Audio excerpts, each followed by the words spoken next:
बिस्मिल्लाहिर्रहमानिर्रहीम। उर्दू लेक्चर के हवाले से मैं मोहम्मद ज़िया रसूल आपसे मुखातिब हूँ। अच्छा बच्चे, आज हम कुछ हिस्सा ग्रामर का भी साथ साथ शुरू करते हैं। तो आज मैं दरख्वास्त का तरीका आपको बताऊँगा। यकीनन दरख्वास्त आपको भी आती होगी और आप छोटी क्लासों से दरख्वास्त करते आ रहे हैं, लेकिन बेटा अब आप 9th क्लास में हो गए हैं, तो छोटी क्लास में जो आप दरख्वास्त करते थे और अब जो आपने दरख्वास्त करनी है उसमें थोड़ा सा जो है वो फ़र्क है।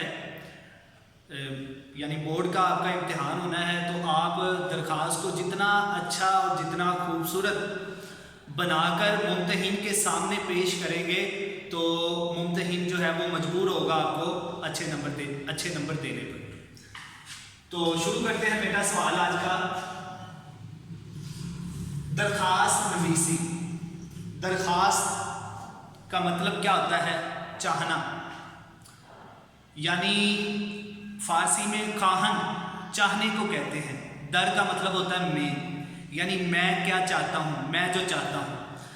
तो मेरी जो ख्वाहिश है, मेरी जो गुजारिश है, वो मैं आपके सामने पेश करना चाहता हूँ। तो वो किसी भी इदारे के पास आप भेजते हैं अपनी ख्वाहिश, अपनी अर्ज़ी, वो चाहे प्रिंसिपल हो, बोर्ड ऑफिस हो, या नाज़िम आला हो, या फिर DCO हो। तो जो भी इदारा होता है जिसको भी आपने कोई अर्ज़ी पेश करनी होती है, जो कोई तमन्ना ख्वाहिश करनी होती है, तो वो फिर आप दरख्वास्त के ज़रिए करते हैं। दरख्वास्त नवीसी। अच्छा बेटा, पहली लाइन मैंने लिखी है बाखिदमत जनाब प्रिंसिपल। यहाँ आपने एक चीज़ याद रखनी है बेटा, जब आपने जनाब लिख दिया तो फिर उसके बाद प्रिंसिपल के बाद साहिब नहीं लिखना। बाखिदमत जनाब प्रिंसिपल। अगर आप जनाब नहीं लिखते फिर आप लिख सकते हैं बाखिदमत प्रिंसिपल साहिब। तो एक चीज़ लिखनी है आपने, या आप जनाब का लफ्ज़ लिखेंगे या फिर साहिब का लफ्ज़ लिखेंगे। अच्छा, फिर प्रिंसिपल के बाद बेटा मैंने देखे आप यहां मैंने कोमा लगाया है। इंग्लिश में इसे कोमा कहते हैं, उर्दू में इसको बोलते हैं सख्ता। उर्दू आप पढ़ रहे हैं तो आपको ये अलामतें भी पता होनी चाहिए। इनको कहते हैं रमूज़े औकाफ। रमूज रम्ज की जमा और औकाफ वक़फ़ की जमा, यानी रुकने के इशारा।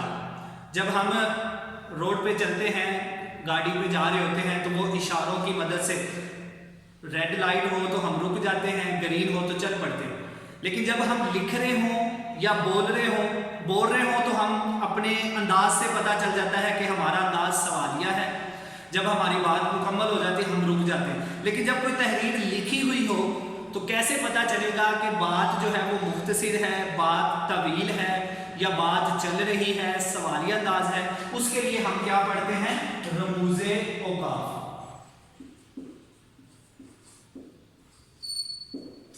तो सख्ता रमूज़े औकाफ में आता है। सख्ता कहते हैं मुख्तसिर ठहराव, थोड़ी देर के लिए रुकने के लिए, थोड़ी देर के वक्फे के लिए सख्ता की अलामत इस्तेमाल होती है।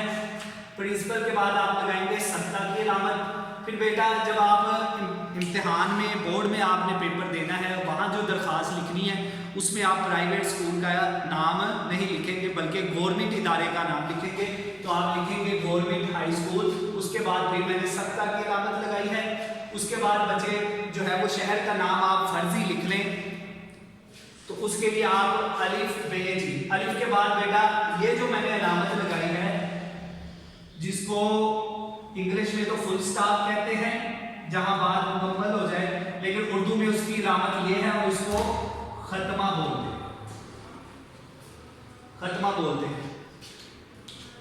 अब बेटा दूसरी लाइन में आपने लिखना है उन्वान, क्योंकि जो बड़े बड़े इदारे हैं, सरकारी इदारे हैं, वहाँ सैकड़ों हज़ारों दरखास्तें होती हैं। उनके पास इतना वक्त नहीं होता कि वो सारी दरखास्त को पढ़े, तो वो उन्वान देखकर उसी से अंदाज़ा लगा लेते हैं कि ये दरखास्त जो है वो किस इदारे के से मुतल्लिक है, फिर उसी को वो भेज देते हैं। तो आपने दूसरे नंबर पे उन्वान लिखना है। उन्वान के बाद बेटा मैंने अलामत लगाई है, 2 डॉट लगाए हैं, इसको उर्दू में बोलते हैं राब्ता की अलामत। इसका इसके साथ राब्ता है।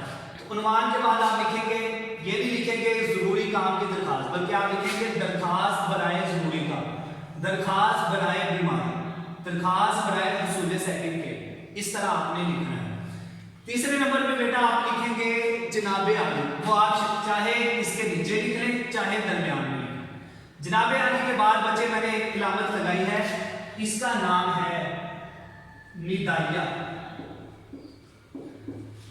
जब आप किसी को मुखातिब करते हैं, किसी को पुकारते हैं, तब ये इलामत लगाई जाती है, इसको निदाइया कहते हैं, निदा लगाना। अच्छा बच्चे, जब मैंने दरखास्त शुरू की है तो शुरू से आपने 2-3 लफ्जों की जगह छोड़नी है। आप अपनी उर्दू किताब निकाल के देखें, कोई पेज ऐसा नहीं होगा कि जहां से पैराग्राफ शुरू हो और वहां से शुरू में 2-3 लाइनें ना छोड़िए। हमेशा जब भी पैराग्राफ शुरू करते हैं तो 2-3 लाइनें छोड़कर जो है वो शुरू करते हैं। तो लिखेंगे आप मुअद्दिबाना गुजारिश। यहाँ बच्चे क्या गलती करते हैं कि वो गुजारिश जो है बेटा इस तरह लिखते हैं, ये गलत है। गुजारिश आपने ये लिखी जैसा कि मैंने लिखा हुआ। दरखास्त बच्चे पैराग्राफ की सूरत में भी लिख सकते हैं आप।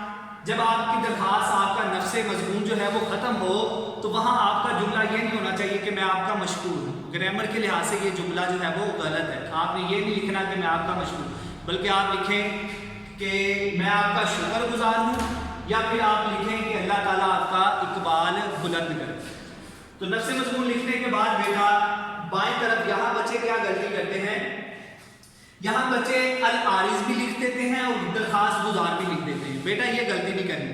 अल आरिज अर्ज करने वाला, उसका मतलब भी वही, दरखास्त गुजार इसका मतलब भी वही। तो या आप अल आरिज लिखें या फिर दरखास्त गुजार लिखें। तो मैंने क्या लिखा हुआ है, दरखास्त गुजार। उसके बाद आपका ताबे फरमा शागिर्द, ताबेदार नहीं लिखना, ये भी ग्रामर के लिहाज से ये लफ्ज जो है वो गलत है। ताबेदार नहीं लिखना बल्कि ताबे फरमा लिखना है आपने। अलिफ जी। और दरखास्त गुजार या अल आरिज के बिल्कुल दाएं तरफ आपने बच्चे डेट लिखनी है, जो तारीख है वो आपने हिंसों में लिखनी है, महीना लफ्जों में, और सन जो है वो भी हिंसों में लिखना है, 13 मई 2020। ये था आज का हमारा लेक्चर बच्चे। ये जो मैंने ग्रीन मार्कर से लिखा हुआ है, आपने इसको जब आपने पेपर में लिखनी है, क्योंकि आपने तो पेन से लिखनी है दरखास्त, तो जो मैंने ग्रीन मार्कर से लिखा है वो आपने ब्लू मार्कर के साथ लिखना है, उसको हाईलाइट करना है। ये वाली लाइन दरखास्त बराए ज़रूरी का, नीचे 2 लाइनें लगा लें, खूबसूरत लगेगा। उसके बाद दरखास्त गुजार और ये तारीख। जब आप इसको मार्कर से लिखेंगे तो दरखास्त में जो है वो खूबसूरती भी पैदा होगी। और कोशिश करें बच्चे, दरखास्त जो है वो एक पेज पे होनी चाहिए। एक पेज पे दरखास्त हो, वो लिखने में अच्छी भी लगती है, देखने में भी अच्छी लगती है, फिर मुमतहिन जो है वो उस पर अच्छा असर पड़ता है और वो फिर आपको अच्छे नंबर देने पे मजबूर हो जाता है। तो कोशिश करें दरखास्त जो है वो एक पेज पे लिखने की कोशिश करें। तो बेटा आपने ये घर में जो है वो दरखास्त लिखनी है। मैं उम्मीद करता हूँ कि आपको ये लेक्चर समझ आया होगा बच्चे। 10 नंबर की ये दरखास्त है, 10 नंबर की। 5 नंबर नफ्से मजमून के हैं और 5 नंबर जो है वो तरीका कार के हैं। मैं नंबर की जो है वो तकसीम कर देता हूँ। 1 नंबर 1 3 नंबर, 1 नंबर दरखास्त गुजार, 1 नंबर तारीख, 5 नंबर ये हो गए और 5 नंबर बचे नफ्से मजमून। अगर आपका तरीका कार फॉर्मेट ही ठीक हो तो 5 नंबर तो आपको आसानी से मिल जाते हैं। तो मैं उम्मीद करता हूँ बच्चे आपको ये लेक्चर समझ आया होगा। अगले लेक्चर तक के लिए अल्लाह हाफ़िज़।